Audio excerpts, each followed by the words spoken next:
Maxamed Cabdullaahi Farmaajo madaxweynihii sagaalaad ee Jamhuuriyadda Federaalka Soomaaliya ayaa noqday siyaasiga loogu hadalhaynta badan yahay marka laga hadlayo qofka bedelaya madaxweyne Xasan Sheekh 2026. Farmaajo oo ah siyaasiga ugu shacbiyadda badan guud ahaan siyaasiyiinta Soomaaliya ayaa leh mowqif aan guurguurin oo siyaasadeed asagoo soo bandhigay mucaaradnimo qaangaadh ah muddo 3 sano oo xilka ka maqan yahay.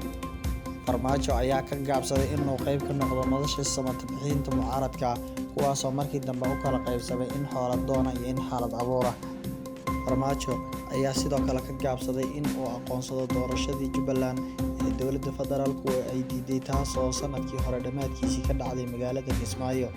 Wuxuu sidoo kale ku garab istaagay dowladda federaalka la dagaalanka kooxda Al-Shabaab iyo sidoo kale dhismaha dowlad goboleedka Waqooyi Bari State. Arrimahan oo la isu geeyay oo lagu daray xaqiiqda inuu Farmaajo yahay siyaasi xal mooye aan xabad wax ku raadinaynin ayaa mucaaradnimadiisa ka dhigtay mid miiqaam iyo macno leh. Intaas waxaa sii dheer, Xasan Sheekh Maxamuud oo ah madaxweynaha hadda ee xilka kala wareegay Farmaajo ayaa loo heystaa eedo waaweyn oo ay ka mid yihiin musuqmaasuq, ku-tagrifal awoodeed iyo inuu ku fashilmay siyaasadda arrimaha dibadda ee dalka, taasoo sababi karta in teendhada Afisyooni marka la isla tago 2026 Xasan Sheekh si fudud looga codeeyo. Sidoo kale, marka la eego hanaanka 4.5 oo ay Soomaalidu wax ku qaybsato, Farmaajo ayaa markan la filayaa in ay reerkiisu qaataan kursiga madaxweynaha maadaama hadda ay ku fadhiyaan kursiga ra'iisul wasaaraha.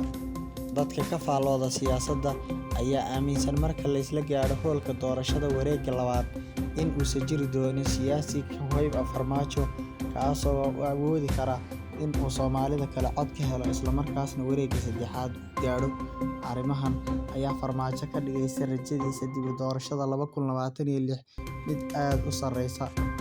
Sidoo kale, madaxweynaha hadda xilka haya Xasan Sheekh Maxamuud kaasoo la rajeynayo in uu Farmaajo si weyn ula tartamo ayaa la rumaysan yahay in ugu dambeyn uu siin doono codkiisa marka ay isku soo hadhaan isaga iyo inta kale maadaama uusan dakana ka qabin isla markaasna saaxiibadiisii maanta ay si weyn Xasan Sheekh u hagartaameynayaan.